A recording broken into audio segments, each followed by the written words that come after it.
The Klaviyo agency ecosystem is very easy to get into because Klaviyo has very good documentation. In other words, anybody can Google Klaviyo Academy or Klaviyo Partner Academy, and like you can see the, I guess, first standard operating procedures that you would have as an agency, like a process of how to promote it, etc. And Klaviyo has been wildly successful with partners, so there's like 20,000 partners globally. It's like a very high number. So what tends to happen is that a lot of people without experience enter the space, and basically they rely on Klaviyo to tell them how to do things, right? Like they don't really innovate a lot, they don't really try to find their own way of doing things. And what happens is that the basics that Klaviyo shows you are great for up until that point, for like companies that do 0 revenue to like 5 million revenue, like it's good enough.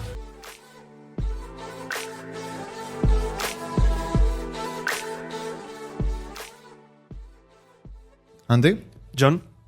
We have a guest today. Yes, I guess like the first guest that is gonna be like in person. Yeah. Like all the time we are like online with guests, but we found like a really good guest.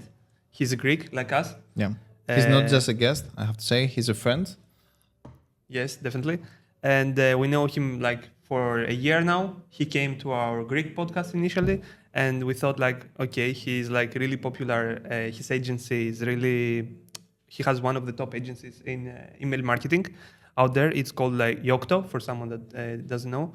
His name is George Kαπernarus. It's a little bit difficult, the surname. It's not for us, because it's a Greek surname, like it's easy for us. But by the way, it's funny, even when I say my surname in English, I say it with accent, like Copernarus. Yeah, it's difficult to say, to turn it like... So thank you for coming, George. Oh, thank you for having me, guys.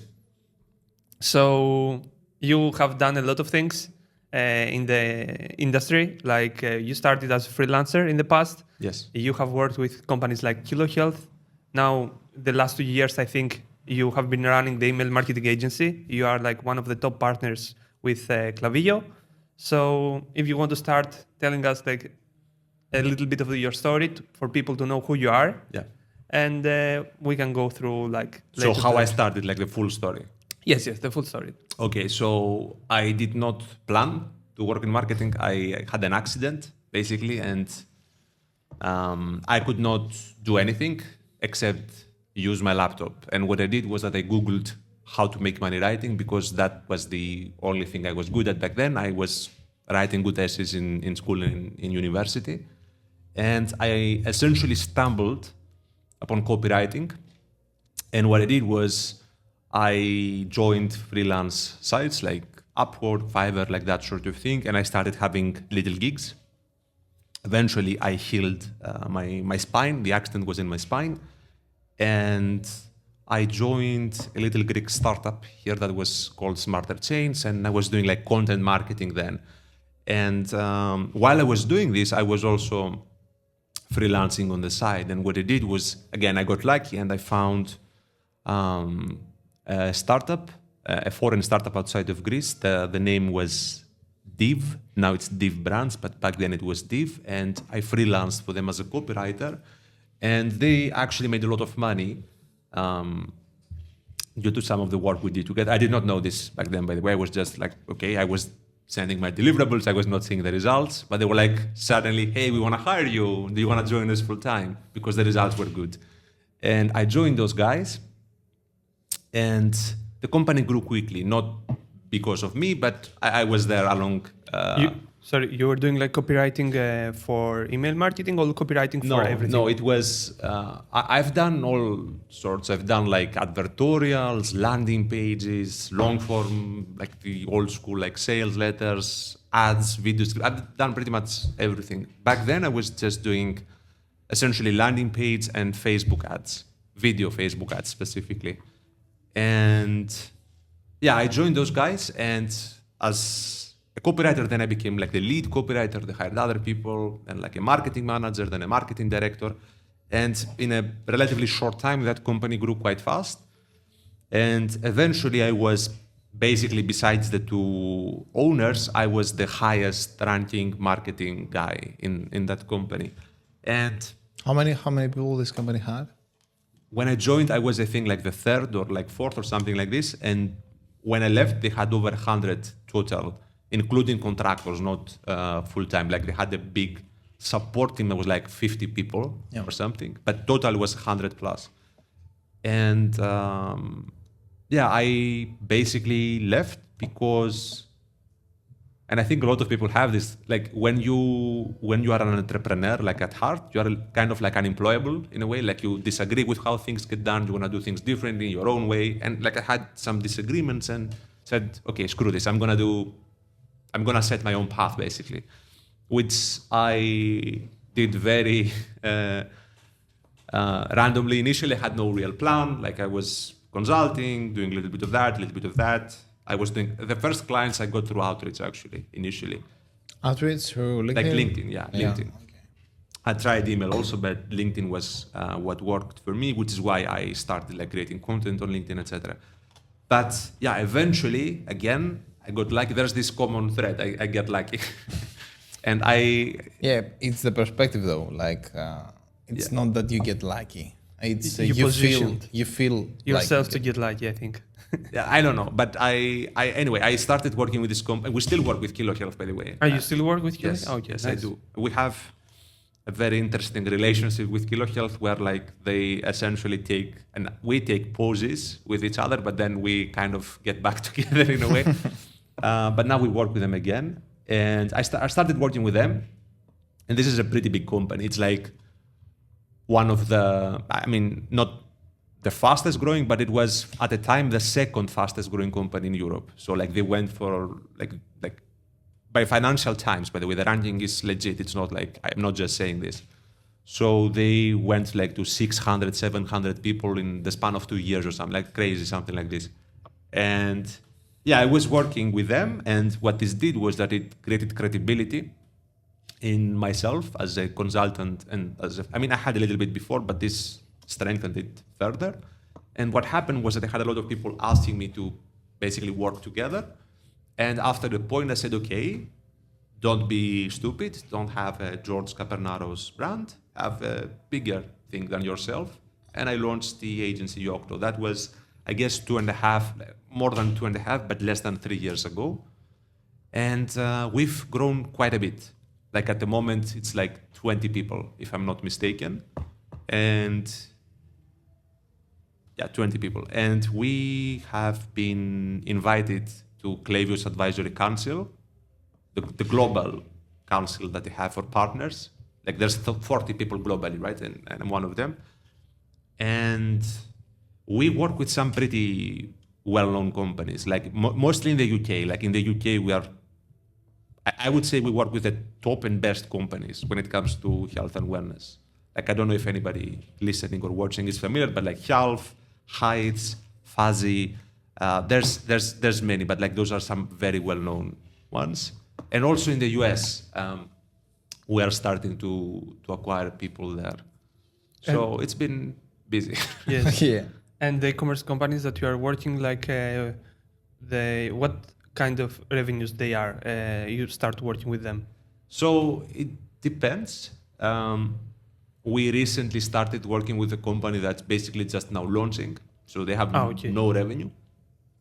But usually in these cases, they have funding. Oh, okay. So they have, Makes that's sense. it. It's just that they are not really launched yet. Typically, they are large. I would say above 5 million in annual revenue. And I would say at this stage, most of the clients we have are more than 10 million. Like they're at plus 10 million.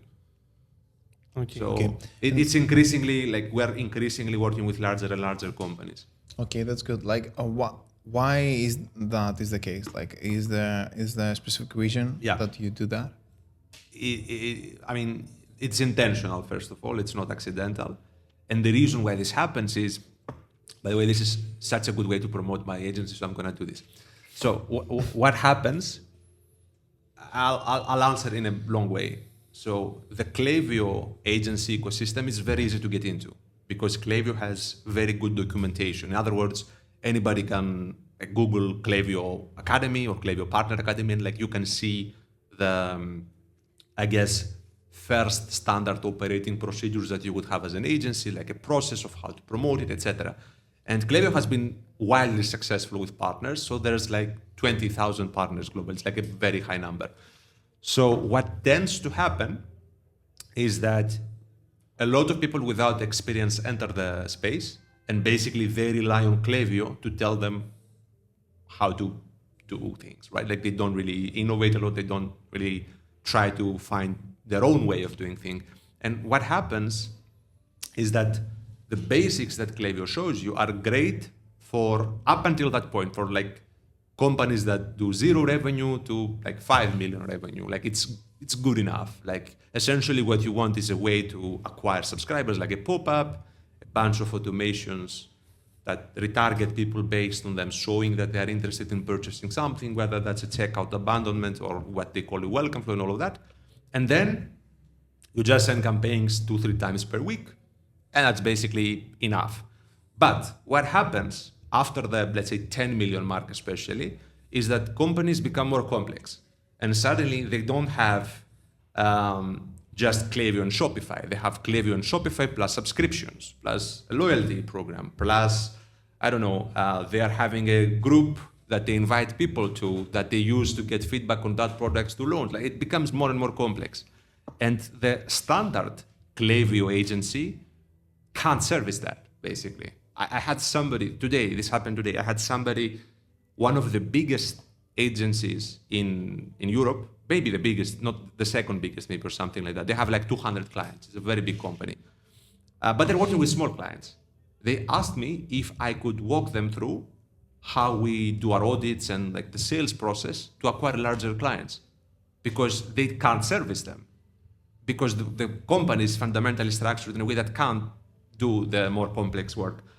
So it's been very intentional, and how we do this, again, I'm gonna say we're lucky, but it's not that I'm like, I don't know, smarter, or it's that we got the opportunity to work with large companies, and then this showed us how large companies work, and then I structured the company in a way that makes sense for large companies. And to give like a concrete answer, the number one thing large companies want is you telling them what they have to do, like being proactive, having some sort of roadmap that, hey, for this and this reason, for the next 3 months, we're going to be focusing on this and this and this. And usually they have their own strategy, so they expect you to kind of align those two things. But they don't want partners that are just setting things up and then sit back and just chill. They want somebody that's on top of things and gives them a path, basically, of where they have to go. And I have been very intentional in structuring this as part of how we work. Like we have essentially quarterly planning. Like we have a plan for the entire quarter, and then we have bi-weekly, every 2 weeks, sprints, as we call them, where we meet the client and we like talk about the progress in the roadmap. And on top of this, like recently we've started doing daily meetings internally to make sure that we are making progress on that roadmap. So it's all very much geared towards a larger company that truly wants a strategy. It's not so much focused on, I'm going to show you good metrics on Klaviyo and that's it. It's not about this. It's about how can we help the entire company. Yes, it makes sense.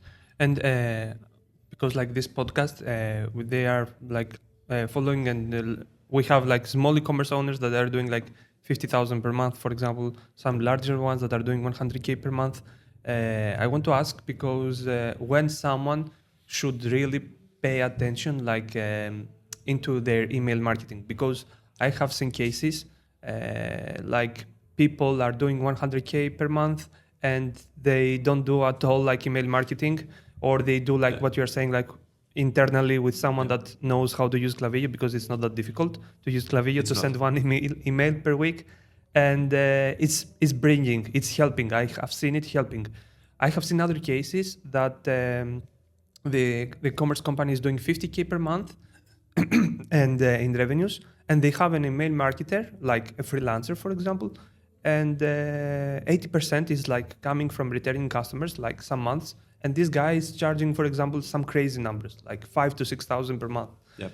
And I want you to tell me, like, when someone should pay attention seriously into their email marketing and what is like the investment that makes sense. Because email marketing is about retention. Yeah. It's not about acquiring new customers, right? Yeah.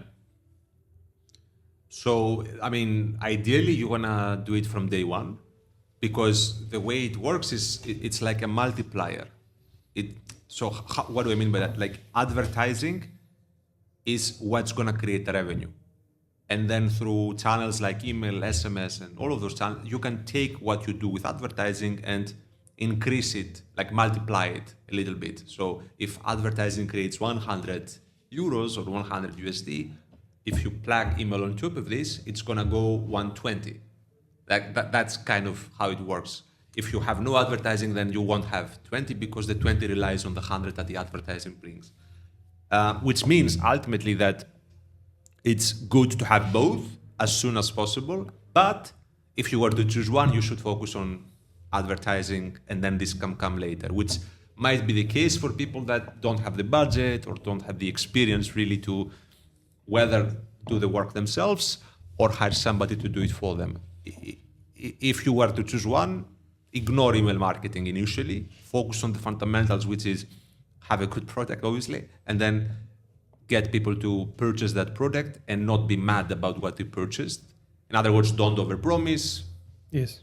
Deliver what you promise, like that sort of thing. And then you can think about email. But if you are somebody that is very serious about growing the company and you are confident that you can either do it yourself or get somebody to do it for you, you should do it day one, because from day one, it's going to be helping your ads. Yeah, for sure. And the question that I have is, when you're setting up an email marketing campaign, for example, because most of the companies that are just starting out or they like below 50K per month, they cannot afford like a dedicated email marketing agency like yours. It doesn't make any financial sense to do so. So I was wondering, like, what is the simplest setup that an e-commerce brand should have that can actually like go to, like, it's 20% of the work, like that's the 80% of the results, something like that. Like, I have a very good answer. I'm gonna, if somebody doesn't have the budget, the patience, or the ability for whatever reason to get somebody, if they do what I'm gonna say now, it's gonna be enough to get them to a pretty good level. So, number one, turn on double opt-in. Double opt-in is when somebody signs up for your emails, they get a confirmation message that says, do you want to receive our emails? Why do I say this? Because if you do this, you will only get people that are actually interested in getting your emails. Consequently, the mistakes that you might be doing in segmentation or like the automations and all of that won't be that problematic, because those are people that are already interested and you can afford to make mistakes, they will still engage. So that's number one. Number two, you need a way to acquire emails. And the ways to acquire emails, the most common ones at least, are through the checkout process. So you should be collecting emails on the checkout and then have a pop-up. The pop-up should say the following: you've got X% off, whether that's 10, 15, etc. Depends on the unit economics, but why you've got and not get 10% off? Because it implies that you have money won already, which you can spend. It's like a psychology trick, it converts better. Ideally, you want to have a pre-engagement screen, like on the pop-up, basically say something like you've got 10% off, and then say something like, tell us your number one goal when shopping with us or something like that. And then you have 3-4 options that people can select. And then you have another screen that collects the email. Why? Because when you do that, they essentially tell you information about themselves, which will be useful later on when you send emails, A, and B, it's again a psychology thing. They commit to the process and then they're more likely to give you their email because they've already started clicking. The commitment bias is how this is called. So you have double opt-in and you have email collection, and then you have automations. That's the next step. Automations, you should have a welcome automation that delivers the code, even though the code should also be delivered on the pop-up, not just on the email, but I regress. So you have a welcome automation that delivers the coupon, and this automation should have 3 emails in the first 72 hours. Like you should have emails going out quickly because the people that will buy tend to buy quickly. They don't buy like 3 months later. So you should hit them as quickly as possible. Then you can have 1-2 more emails that are spread, like I don't know, every 3 days, for example. Having this, you want to have checkout abandonment, viewed product abandonment, and what we call active on-site abandonment, which is if somebody enters your website and you have their email and you can track them, you send them a reminder to, hey, like these are our bestsellers, like that sort of thing. You want to have a post-purchase automation, and I would split this in 2 ways. There's the transactional communication. Your order is confirmed. Your order is fulfilled. Your order is delivered. This is related to the order. And then the marketing communication, which is, this is how to use the product. This is like frequently asked questions about what we do. Or like, this is, I don't know, our Facebook group that you should join because there's other people like you and these are tips and stuff. So those 2 elements are important. You should have what we call a win-back automation, which is essentially a reminder that you exist if people stop engaging and stop purchasing with you after a time. Like most people do 90 days by default. It's not correct. You should actually find the correct number. But since we're just starting out, 90 days of not having placed a new order is enough. And what else? This is basically your core automations. Now, you have this. On top of this, you have your manual emails. Those are basically you create content and you either schedule it or send it straight away. It's not automated. And if you think about your customer base as like a big bucket of people, you can, first of all, split it or segment it in 2 parts. One is those that never purchased and those that have purchased. This is the first segmentation. You should be messaging those separately. And then you can segment those in subgroups depending on when did they last complete the action, when did they last purchase, when did they last engage, etc. So you want to be, again, I'm just giving a very concrete, it's not as simple, but I just want to give a concrete answer. You want to be messaging those that haven't purchased if they engaged or started the checkout or been a product page in the last 30 days, like a very narrow segment. And those that engaged, those that purchased rather, if they engaged in the last 90. And you want to be sending 2-3 campaigns per week, 1 to the prospects and the rest to the customers. If you do this, you are going to be fine, basically. Yeah. No, it was really useful. Yeah, really useful. But and detailed. yeah, but what I was wondering is because like it sounds a lot of automations, a lot of emails overall. Like with because you have 2 segments for newsletters basically. Yeah. You have like 3 automations going on. So I was like, for a brand that's smaller, like that they do like lower lower than 10K, which is or 50K per month. What is out of all of those automations, like which are the most important? Of course, the transactional, it's going to be always there. But about the other ones, like what do you think is the most important? Pop-up, welcome automation, checkout abandonment, viewed product abandonment. Yeah. Okay. And the thing And the about, welcome automation, right? Yeah, of course. And the thing about it being a lot of work is true, but it doesn't need to be, because one of the if people look this up, they'll see that what I say is true. There is a company in the USA called Everyday Dose. They're selling mushroom coffee.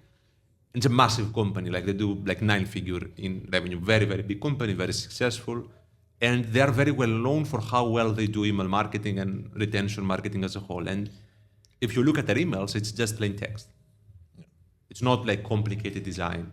It's very smart how they do plain text. It's like they have like signatures. It's like different people message you. It's brilliant how they do, but it's not resource heavy. And anybody can write like a simple email like this. So It's called the company you said? Everyday Dose. Everyday Dose.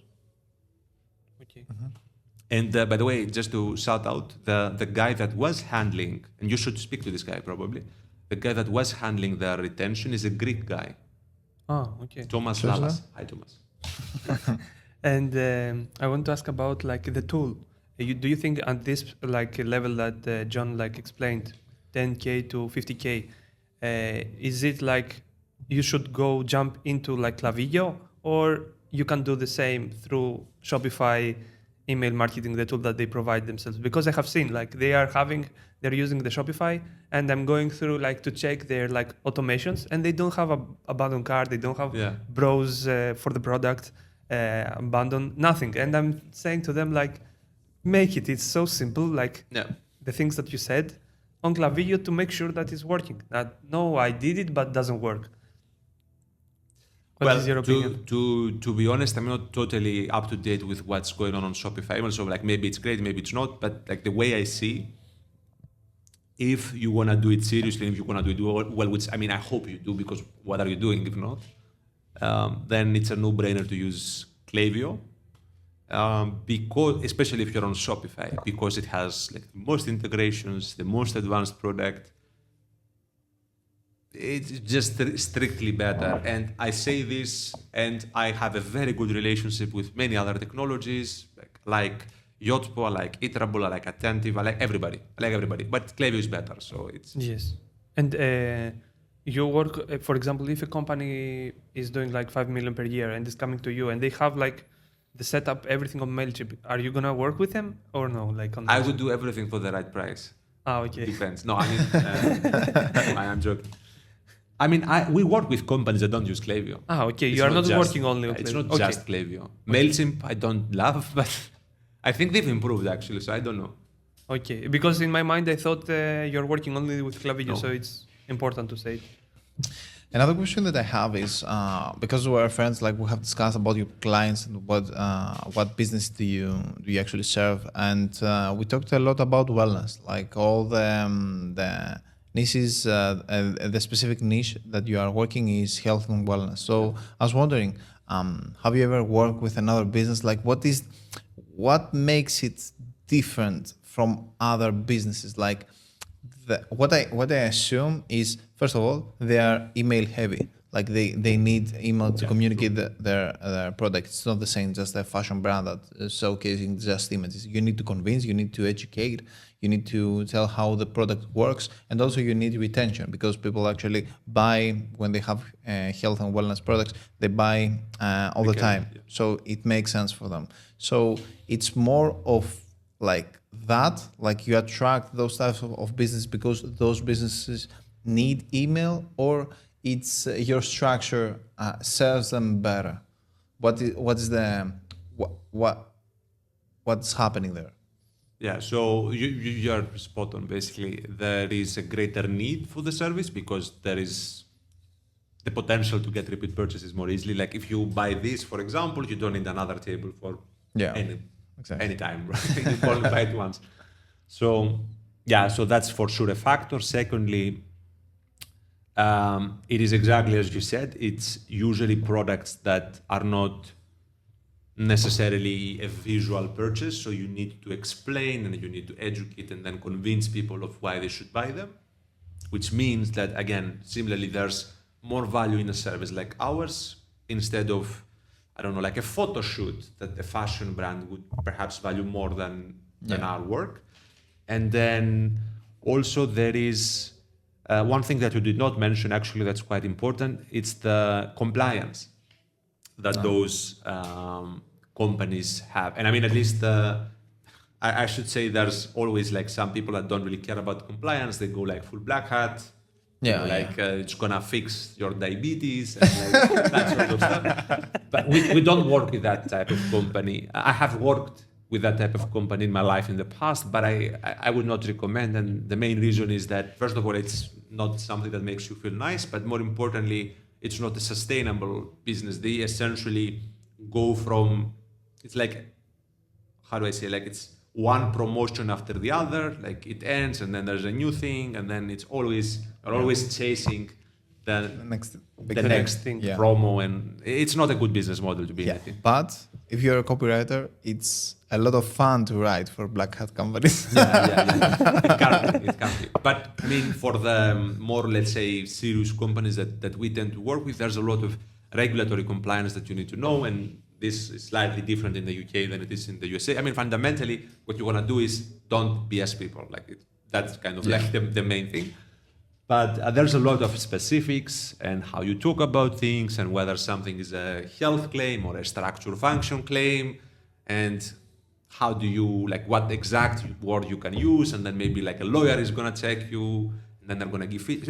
It's complicated. So what tends to happen is that if you specialize in a vertical like we have done, you kind of start dealing with those problems over and over again, and then eventually you have know-how that is not that common to find, and then people prefer you because they start asking, hey, do you know somebody? And okay, to speak to those guys, they're good. And then it starts snowballing. So we started specializing there because of KiloHealth, which I already mentioned. They gave us this big credibility boost. But then we had other companies that, BetterMe, for example, it's even bigger than KiloHealth. Do you work with BetterMe? Yes.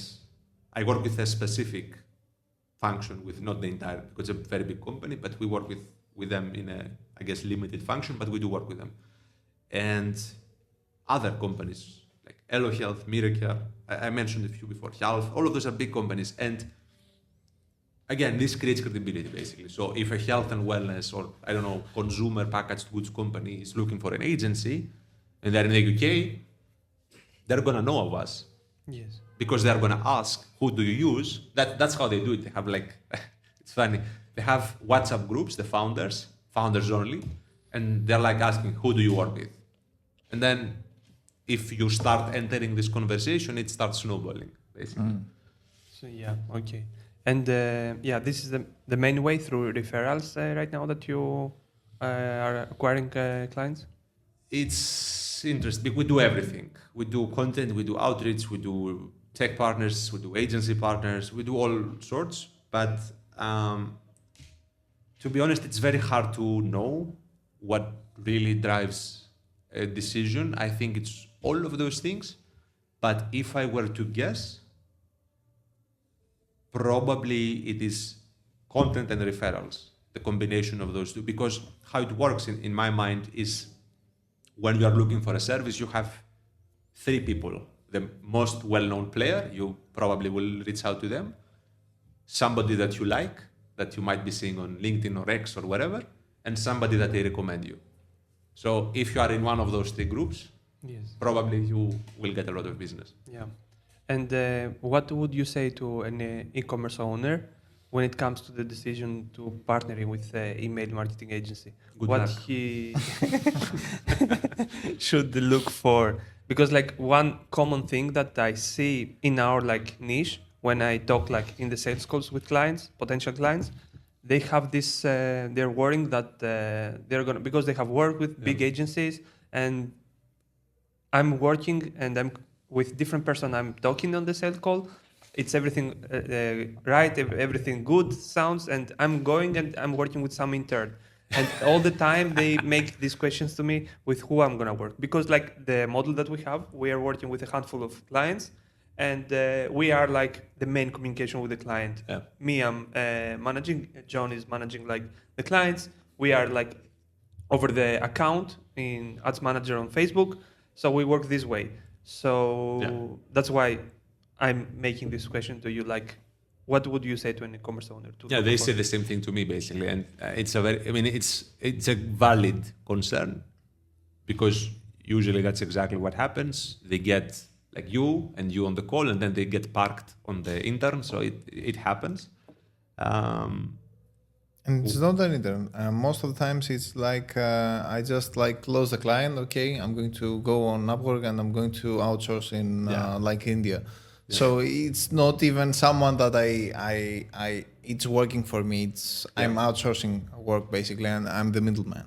Yeah, it's messed up. So what I do, I mean, especially if people mention this, is that I try to bring the account manager or strategist, we call them strategists, that they will work with during the sales calls, so that they actually know who they work with.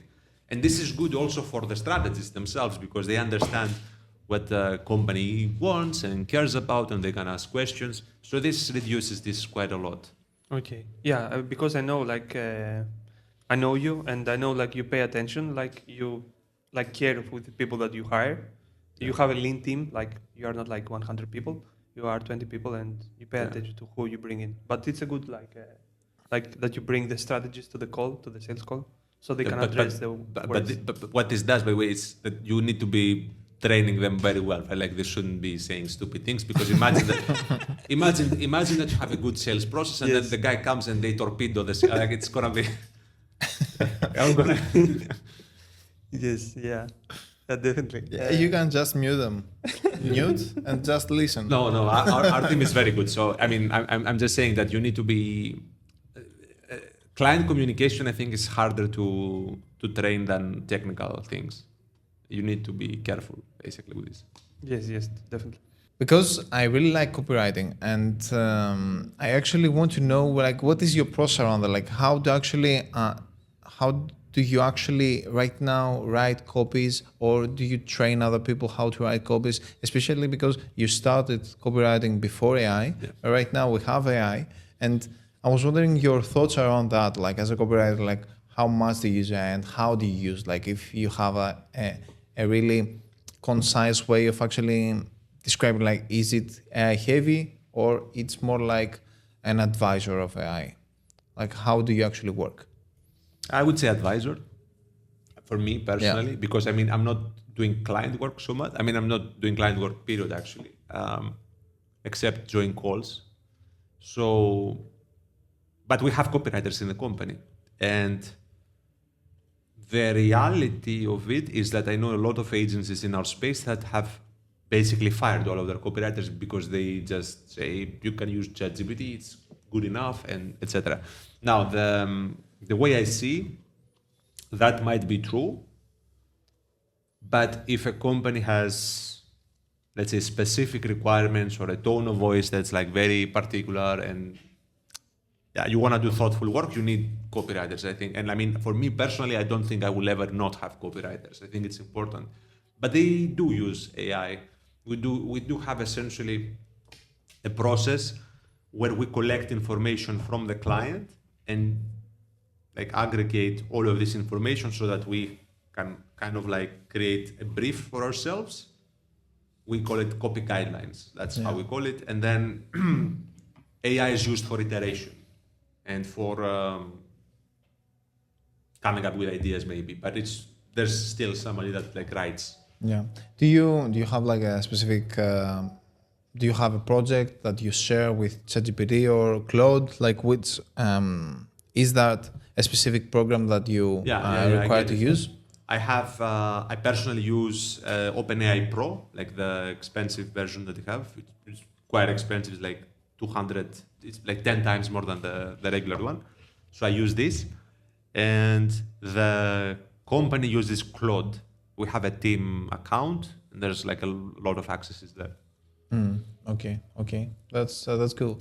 But like, do you have a specific prompts and like documentation that you work it, or it's more like there is documentation for a lot of things. The writing is one of them. There's other things as well, but it's not to the point where it's hands off. Basically, like there's people involved, fine tuning, refining, but they use it to essentially get better at what they do. It's not to replace what they do. Yeah, it replaces. If it's one man, like if it's 10 people, then you can do the same work like with 2, right? Yeah, in that sense, yes. Yeah. Okay. I think yes. We said like really useful things about e-commerce owners. So thank you for coming, George. And if someone wants to see the agency and his profiles, if you type yocto.agency, you will find his website. It's really nice, well-designed website. I really like it. And you can follow him on Instagram. I am Kapernarus. It's his, you will find it like below in the description. And you can follow him also in LinkedIn, George Kapernarus. He is writing like really consistently and giving like tips and advices, useful things, and some templates sometimes he's sharing. So who wants to know more about email marketing and copywriting in general, you can follow him. Thank you, George. Thank you for having me. Thank you. Bye.